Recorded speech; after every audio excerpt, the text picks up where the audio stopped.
You're the actor, Vincent Gallo, right? Yeah, the actor, the director, the poet, the fashion model, motorcycle racer, legend, and the owner of your soul. Yes, Vincent Gallo, me. I like the microphone. Yeah, it's very fancy. In 2003, a man got on stage at Cannes and got booed before the opening credits even finished rolling. Yo, don't worry about it. Come on. The most powerful film critic alive called his movie the worst in history of the festival. I know it was you. You did it. And I would never work again. I would never make a movie. I would eat and make out with girls and drive around in my fancy cars, happily. The film ended with a sex act that was not simulated. It's a love story. Not staged, not faked. Performed on camera by the director himself, with a woman the whole world was and is obsessed with. And here is the part almost nobody tells you. That same man had already been the face of Calvin Klein. I'm incredibly jaded emotionally. It's impossible for me to love or be loved by somebody without an incredible amount of horror. Horrible feelings all the time. It feels bad all the time. But touching feels good all the time. I could do a little touching. Be a pleasure, be a pain, just be. CKB, the fragrance for people, Calvin Klein.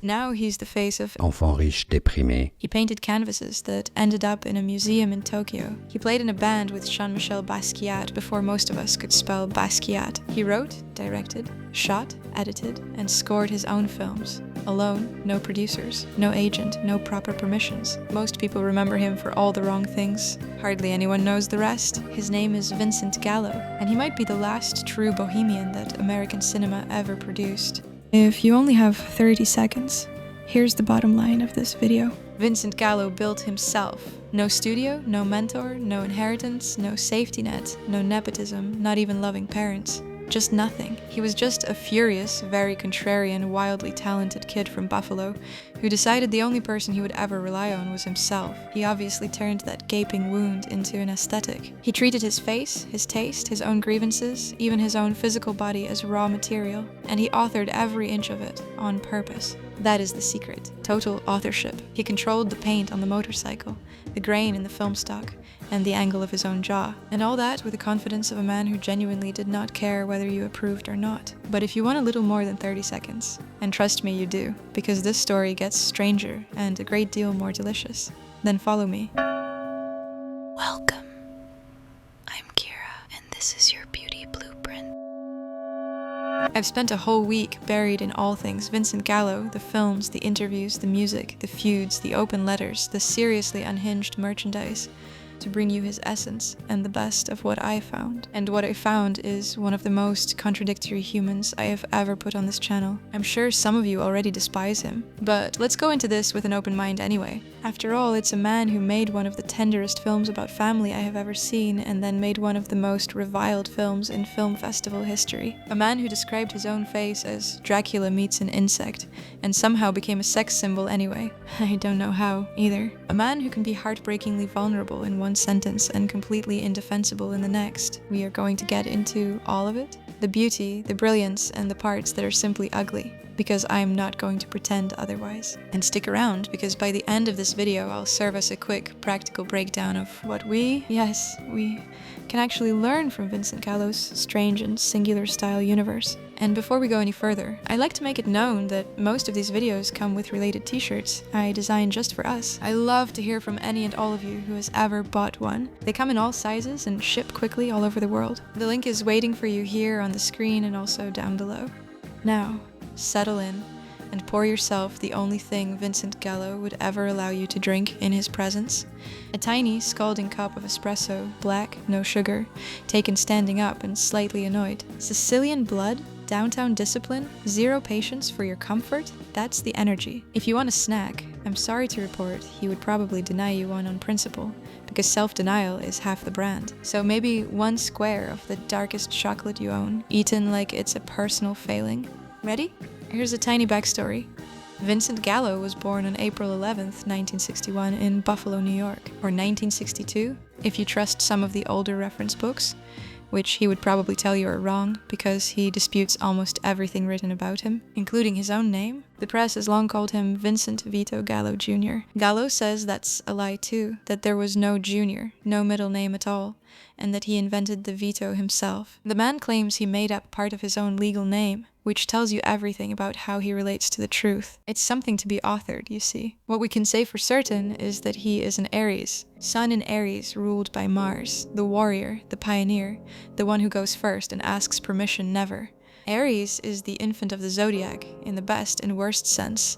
Pure will, pure appetite, me, now, mine. It is combative, impulsive, self-starting to the point of self-isolating, and I have rarely seen a placement fit a human being this snugly. Here I have to be straight with you, because accuracy is part of the deal on this channel. We don't actually know what time of day he was born, and without a birth time, there is no reliable moon and no reliable rising sign. Those are guesses, and anyone who tells you otherwise is selling you something. One astrology database lists him with a Pisces moon, but hold it loosely. I'll say this though. If it were true, it would be almost too perfect. Pisces is the dreamer, the martyr, the one who dissolves their own edges for love and art and suffering.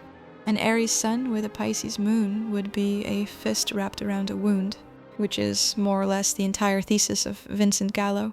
He grew up Sicilian American, the middle of 3 kids, between an older brother and a younger sister. Both of his parents were hairdressers. His father, Vincenzo, was also a gambler, and by every account Vincent has ever given, not a kind man. Gallo describes a childhood with very little warmth in it. He has called his father abusive and stingy, and his mother a martyr. He has said, and this one stays with me, that the single biggest fear of his father's life was that any of his children would ever need anything from him. So little Vincent made a decision, very early, to never need anyone. He learned, in his words, to take care of myself in every way, and from very early on. He says he got his first full-time job at 12. He says he had no real childhood friends, unless, as he put it, we were stealing together. And then there is this almost unbearable detail. He claims his mother shoplifted his birthday presents. On his birthday, he said, "She took me to the Kmart and she stole my toy." Sit with that. The gift and the theft, the love and the lack, arriving in the same trip to the same store. If you wanted to build a provocateur, you might want to start exactly there. He also tells a story about his face, about the precise moment he thinks he stopped being a beautiful child. I was 12 years old when it all went wrong. From a beautiful, all-American baby face to whatever my face is now. Sort of Dracula meets an insect, he said. We'll come back to that face, because he did build a career on it, you know? The rest of his Buffalo youth is a haze of fact and self-mythology, and with Gallo you can rarely tell where one ends and the other begins. He claims he ran errands for local mafia men. He told Dazed in 1997 that at 13 I had my heart set on being the godfather. Not a gangster, the godfather, the top of the whole pyramid. He claims he raced motorbikes for Yamaha. He washed dishes, worked in guitar shops and hi-fi shops, and developed what became a lifelong, almost pathological habit of collecting. His official bio says he owns over 35,000 vinyl records and one of the largest collections of vintage hi-fi equipment in the country. Jesus, 35,000. The man who trusts no one trusts objects. And at 16 in 1978, he did the only logical thing a kid like that could do. He left. He ran to New York. Oh, a quick question to you before we keep going. And be honest with me, when I say Calvin Klein model, what picture comes to mind? Because Vincent Gallo would rather you forget that job ever happened. And the reason why is one of the most revealing things about him. Well, we'll get there. But first, the film that turned this furious downtown kid into a real movie director. And what a city to run to. This is New York in the late 70s and early 80s. Broke, filthy, dangerous, and the most creatively alive place on the planet. Gallo dropped into the downtown scene like he'd been ordered from a catalog. He joined a band called Grey. I want you to understand who he was standing next to, because it's seriously almost absurd. Grey was co-founded by Jean-Michel Basquiat, yes, that Basquiat, and Michael Holman, and they named it after the medical textbook, Grey's Anatomy. They played the Mud Club, CBGB, Max's Kansas City. Yep, the same places Debbie Harry and Patti Smith played in, and I made videos on them both before, by the way. Well, years before Basquiat became the most expensive American painter at auction, he and Vincent Gallo were those two downtown kids making weird noises together. Gallo left, started his own industrial noise band, Bohack, and put out a record in 1982 with the deranged title, It Took Several Wives. He did conceptual performance art in the street, and this is the part people forget. He became a genuinely successful painter. He showed with the dealer, Anina Nose. He would later get a full museum retrospective in Tokyo, and then, at the peak of it, he quit. Here is how he explains quitting, and it might be the most Gallo sentence ever spoken out loud. He stopped painting in 1990, he said, just to deny people my beautiful paintings, and he did it out of spite. So he stopped doing the thing he was great at, specifically so that you could not have it. That's totally healthy, right? It is, however, deeply consistent, and you are going to see it again. Somewhere in here, the camera found him. He drifted into the downtown film world, turned up in a movie called Downtown 81 alongside Basquiat, and then something unexpected happened. The fashion world fell in love with that ruined face. In the mid-90s, Calvin Klein put Vincent Gallo in the CKB fragrance campaign.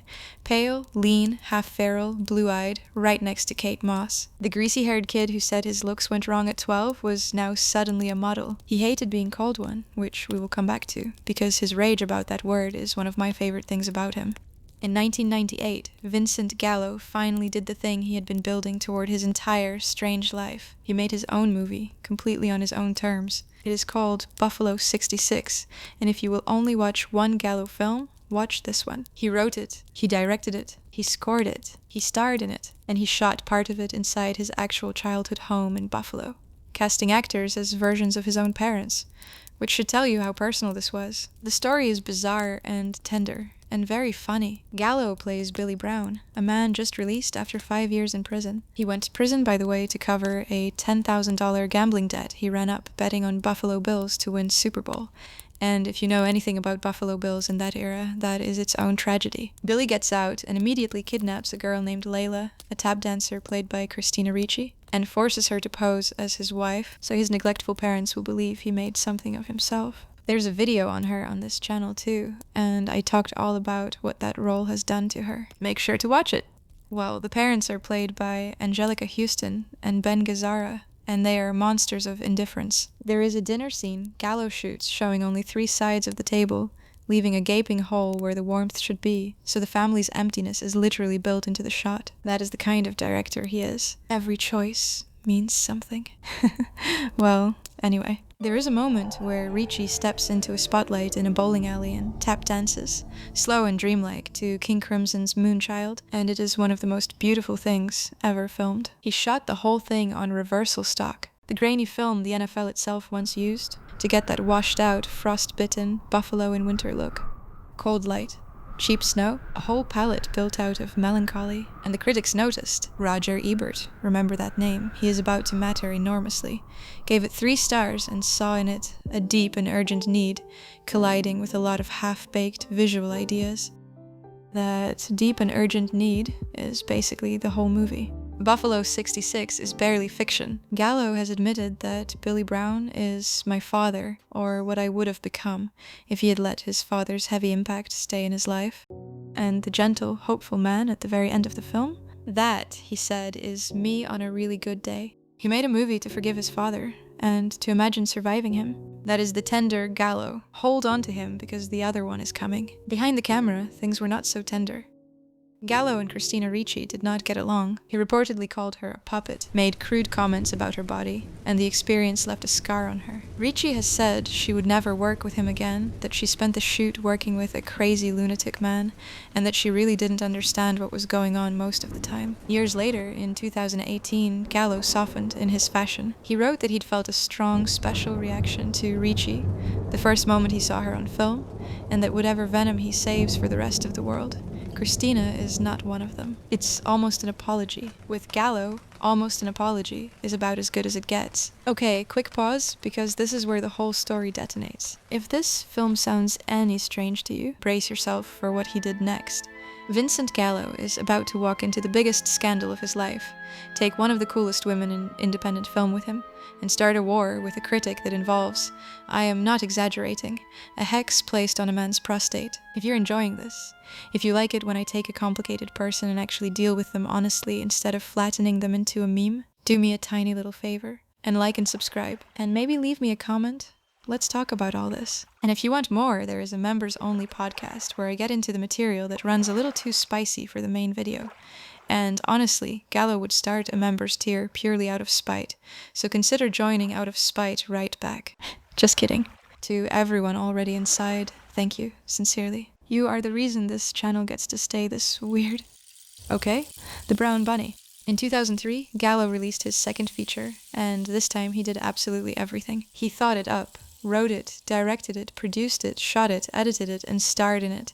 The plot is almost nothing, deliberately so. A motorcycle racer named Bud Clay drives across America, hollowed out by the memory of a lost love named Daisy. He meets women along the way, all of them named after flowers. The supermodel Cheryl Tiegs turns up at a rest stop, wordless. In a scene people still talk about. The whole film is shot on grainy handheld 16mm using lenses Gallo bought from Stanley Kubrick, because of course he did. It is slow, it is quiet. Depending entirely on who you ask, it is either hypnotic or unbearable. And it ends with a scene that made Vincent Gallo permanently, internationally infamous. In the final sequence, Daisy, played by Chloë Sevigny, who, if you've watched my other videos, you already adore, performs oral on Bud, and it is not simulated. It is real, unsimulated fellatio performed by Chloë Sevigny on Vincent Gallo on camera in a film that screened at festivals. I told you we don't do coy on this channel. So let's talk about it like grown-ups, because how it actually happened matters here. Sevigny and Gallo had been a bit romantically involved in the far past, though naturally Gallo would later muddy even that, insisting Chloë Sevigny was never my girlfriend. She has spoken about the scene with remarkable composure. She has called it the toughest thing I've ever done, but said that Vincent was gentle, very sensitized to my needs, and that the two of them had been intimate before, although she was dating someone else at the time. She has described the film as an art film that should be playing in museums, compared it to an Andy Warhol movie, and said plainly that she does not regret it. She also said something sharper, and I think truer. She said Vincent is very good at whipping up hysteria, that he enjoys all of that, but it was not so much fun for her. That line is our key to him. He is very good at whipping up hysteria, and it was not much fun for people close to him, because the hysteria he whipped up at Cannes very nearly ended him. The film premiered in 2003, and the audience booed it from the opening credits. A critics panel at Screen International gave it -6 out of a possible 5, the lowest score in history. And Roger Ebert, the most famous film critic, stood up and declared The Brown Bunny the worst film in the history of the Cannes Film Festival. Most people would apologize, or hide, or recut the thing. Gallo did recut it. Eventually, we'll get there, but first he went to war. He called Roger Ebert a fat pig in the New York Post. He told another paper that Roger Ebert had the physique of a slave trader, and then he reportedly placed a curse on Ebert's colon and a hex on his prostate. All that over a film review. Although we do know what a review like that does to a director's career. Now, here's why I love Roger Ebert. He did not flinch. He shrugged that yes, it was true that he was fat, but one day I will be thin, and he will still be the director of The Brown Bunny, he said. Pretty funny.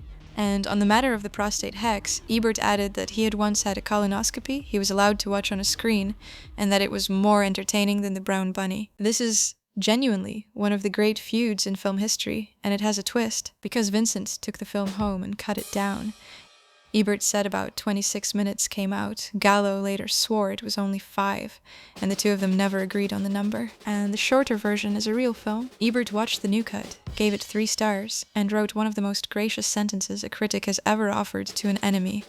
He wrote that editing is the soul of cinema, and in the case of The Brown Bunny, it is its salvation. The two men actually made peace on Howard Stern's radio show in 2004, and the worst film in Cannes history went on to be named one of the decade's 100 defining films by the Daily Telegraph, and won a prize in Vienna. That is the Vincent Gallo blueprint in one single saga. Burn it all down, alienate everyone, refuse to flinch, and somehow end up right. And I don't want you thinking he was only ever the star of his own scandals. Gallo built a real career as a left-field actor for some of the most interesting directors alive. He was in Amir Kusturica's Arizona Dream, opposite Johnny Depp and Faye Dunaway. He was in Abel Ferrara's The Funeral, opposite Christopher Walken. He worked with the French auteur Claire Denis on Trouble Every Day with Beatrice Dalle.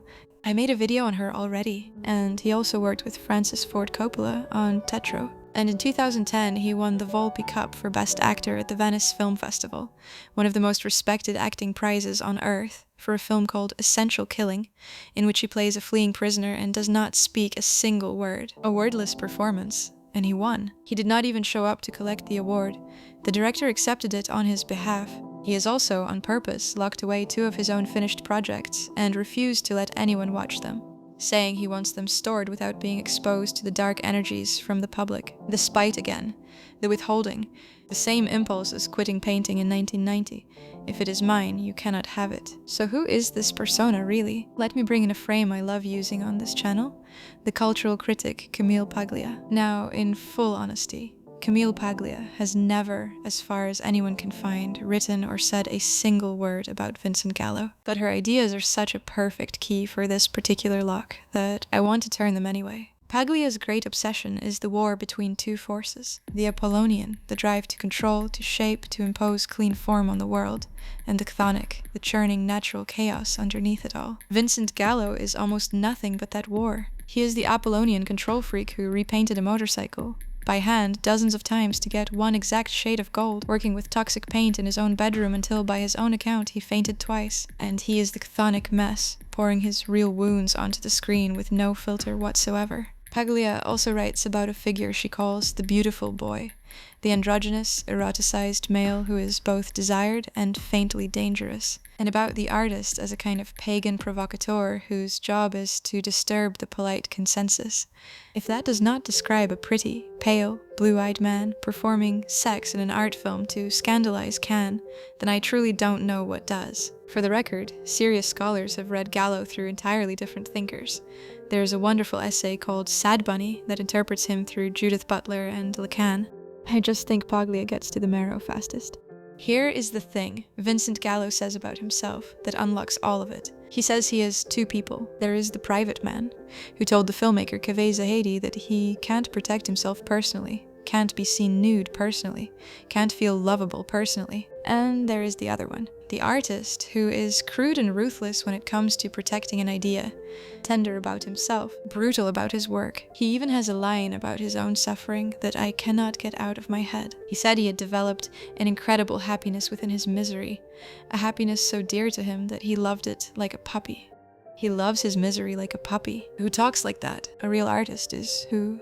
And also, possibly, a man who needed far more therapy than he ever got.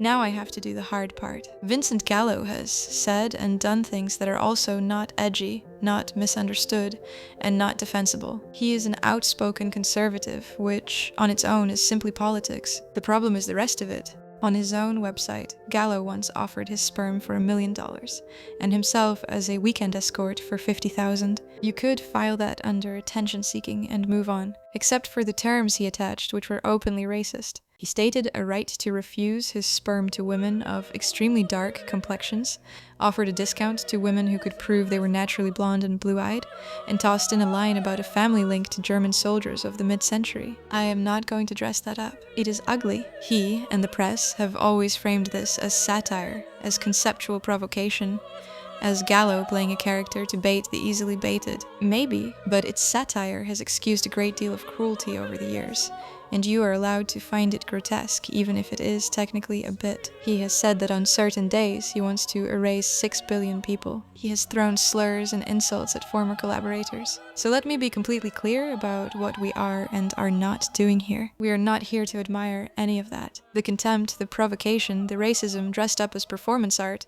that is the shadow side of total self-authorship.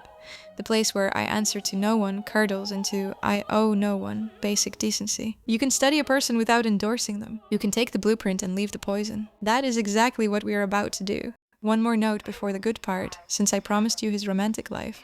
It is mostly a fog, much of it by his own design. He was married once, briefly, in 1984.